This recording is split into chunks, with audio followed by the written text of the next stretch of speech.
Ya, lintasan sejarah filsafat Yahudi. Ya, ya. Nah, memang selama ini yang lazimnya kita kenal adalah para filsuf Barat, khususnya Eropa ya, Yunani kuno, kemudian eh, ada Prasokrates, lalu filsafat klasik, filsafat Yunani Romawi, kemudian abad pertengahan, zaman modern, kemudian filsafat barat itu juga dikerjakan oleh para pemikir Amerika. Sekarang kita mau melihat filsafat Yahudi. Nah, filsafat Yahudi di abad pertengahan berkembang pesat sebagai respons atau tanggapan terhadap pergumulan untuk mengintegrasikan atau untuk menyatukan pemikiran Yahudi, khususnya pemikiran teologis Yahudi ya, yang berdasar pada iman umat Yahudi dengan tradisi filsafat Yunani.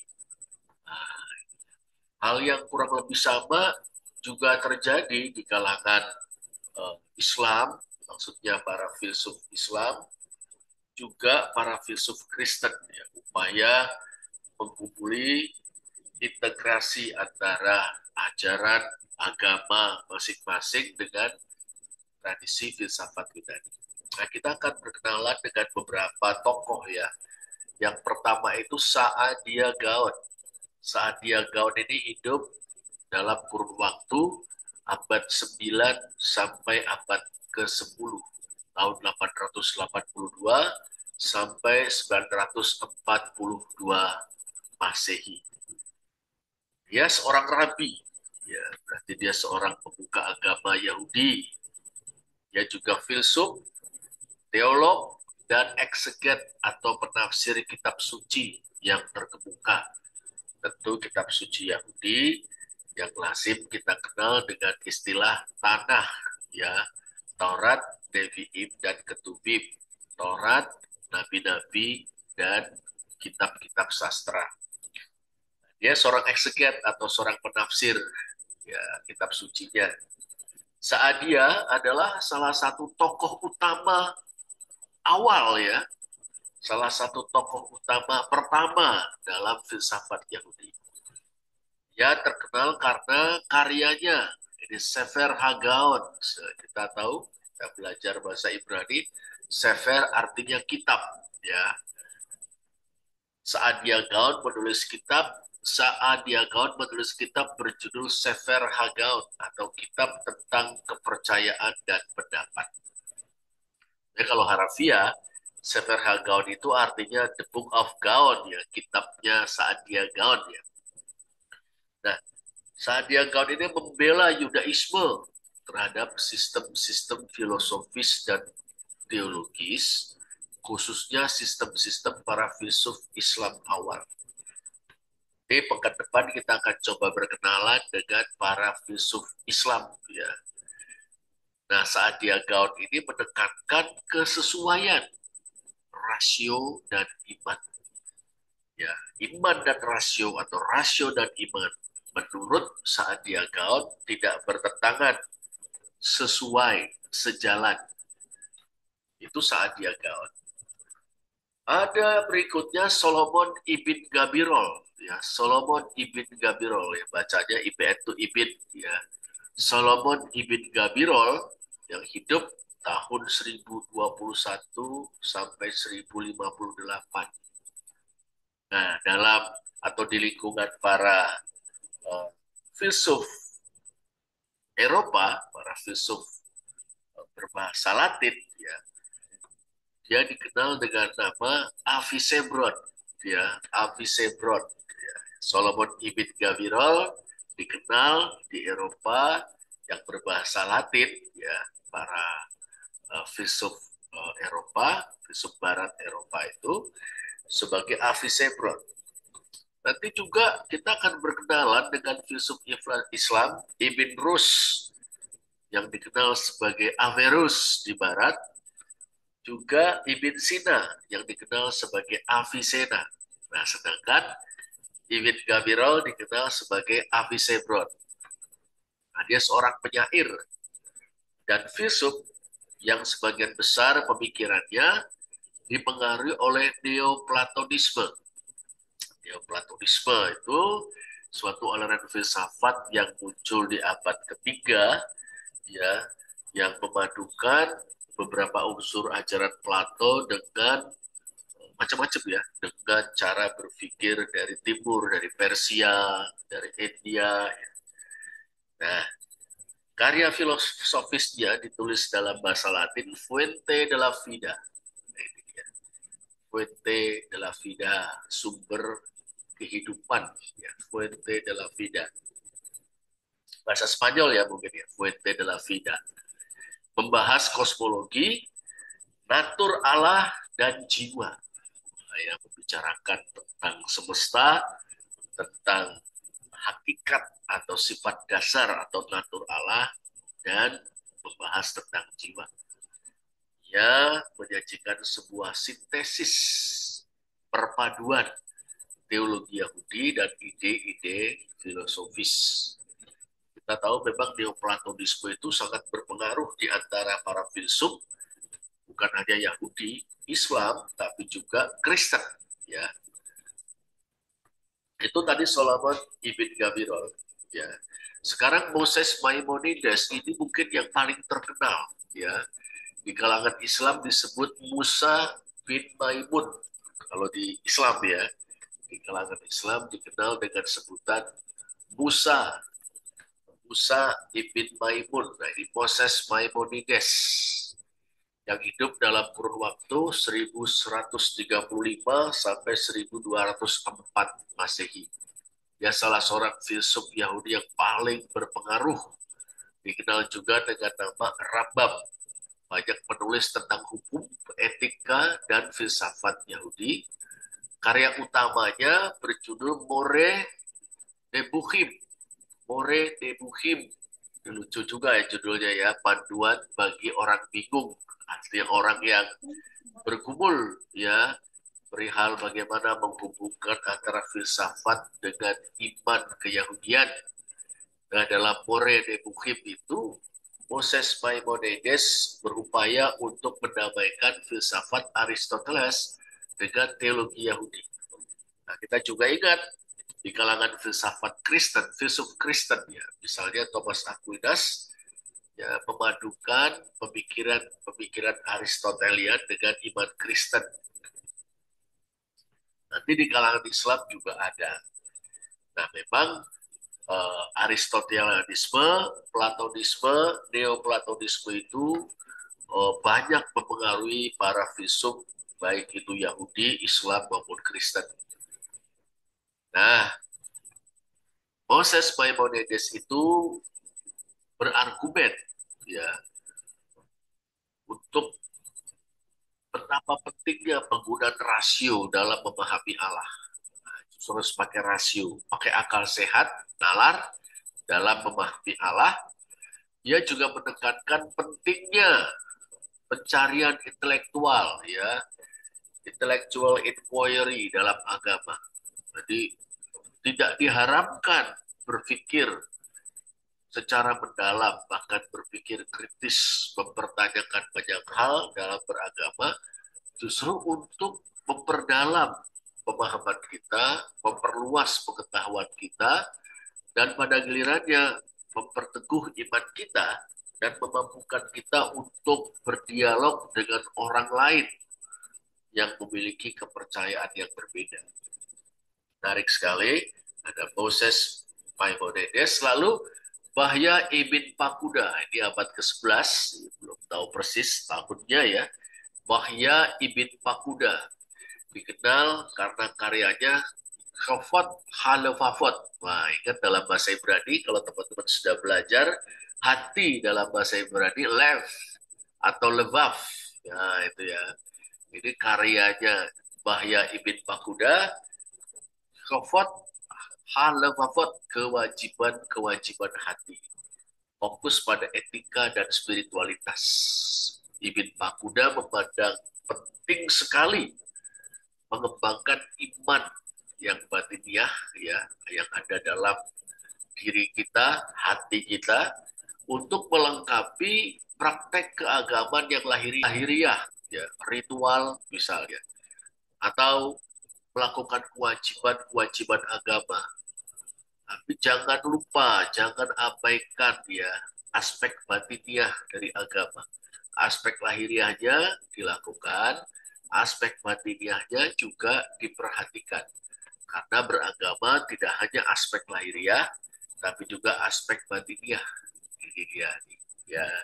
Nah, lalu ia juga menekankan kewajiban-kewajiban emosional dan spiritual hati. Nah, ini memang latihan-latihan rohani, ya, seperti itu. Lalu bagaimana kita mengarahkan hati kita, jiwa kita, emosi kita pada hal-hal yang kudus, yang mulia, yang agung, pendeknya kepada Allah. Itu bahaya Ibn Pakuda. Berikutnya adalah Judah Halevi tahun 1075 sampai 1141. Itu ada karyanya berjudul Kuzari, ya, seorang penyair dan filsuf. Baru dicari tahu apa itu Kuzari. Kuzari adalah dialog percakapan antara Halevi dengan seorang raja negeri Khazar.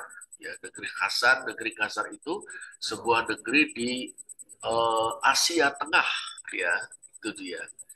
Nah, ia coba menyajikan dialog, ya, dalam buku Kuzari, dialog dengan Raja Khazar.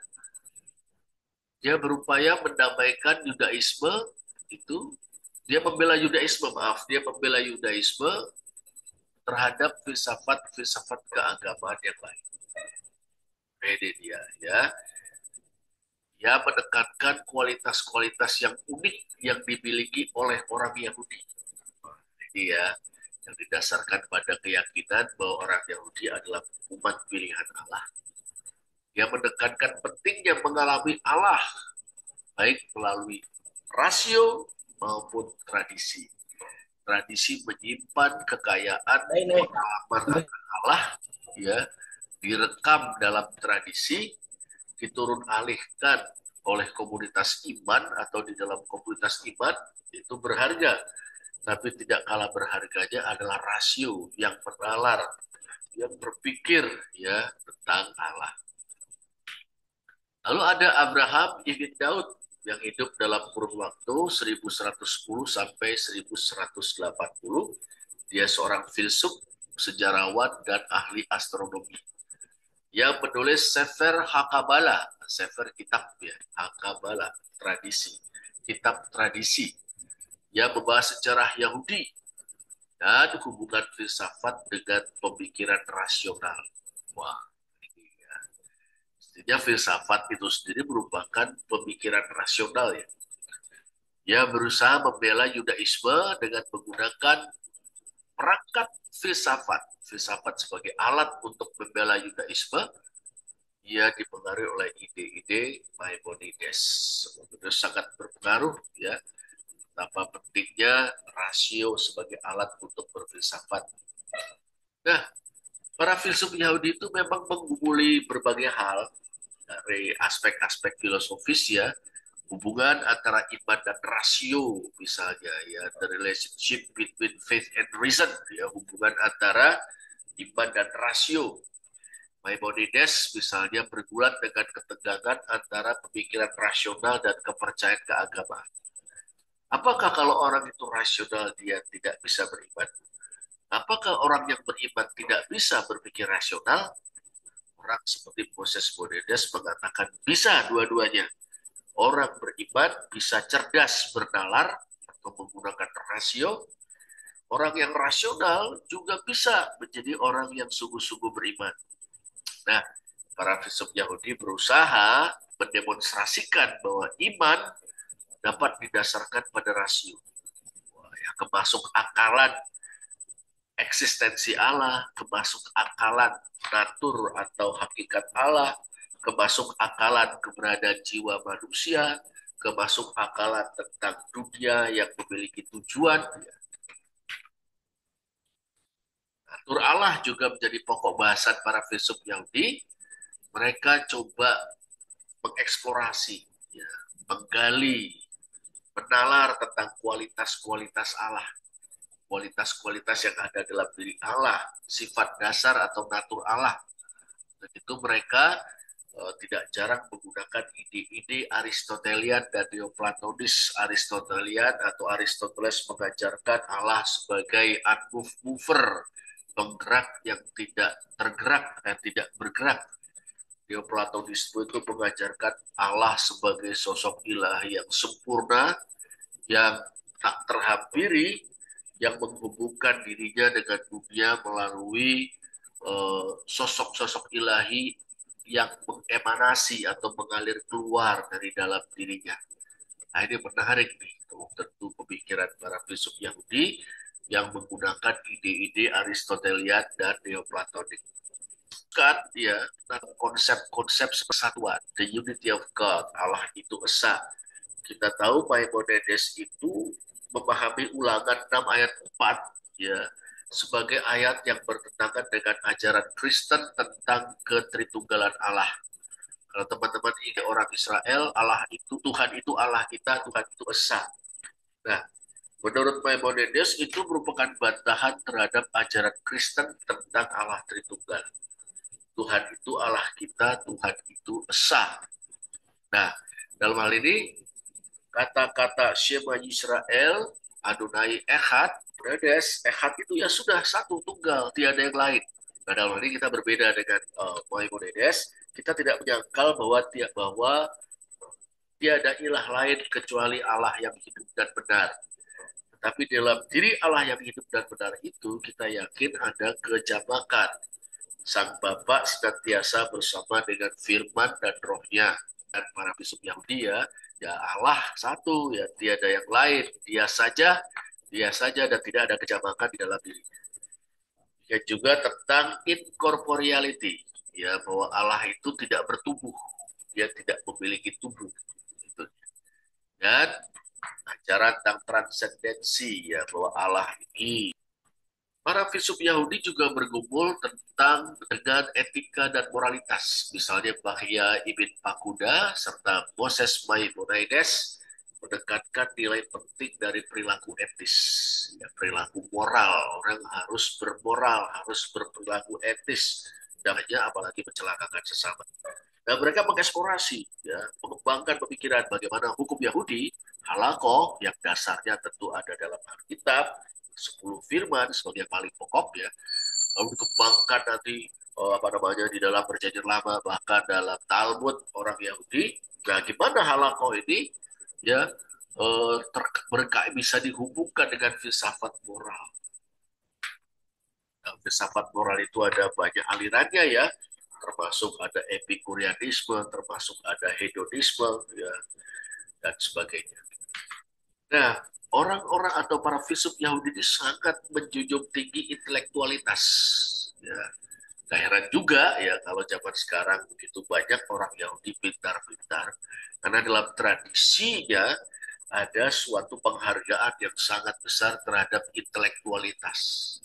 Banyak pemikir Yahudi mendorong upaya mengejar pengetahuan intelektual sebagai sarana untuk memahami kebenaran-kebenaran keagamaan. Bagi mereka, agama dan akal budi atau iman dan rasio tidak bertentangan, agama dan filsafat dan ilmu pengetahuan itu berjalan seiring.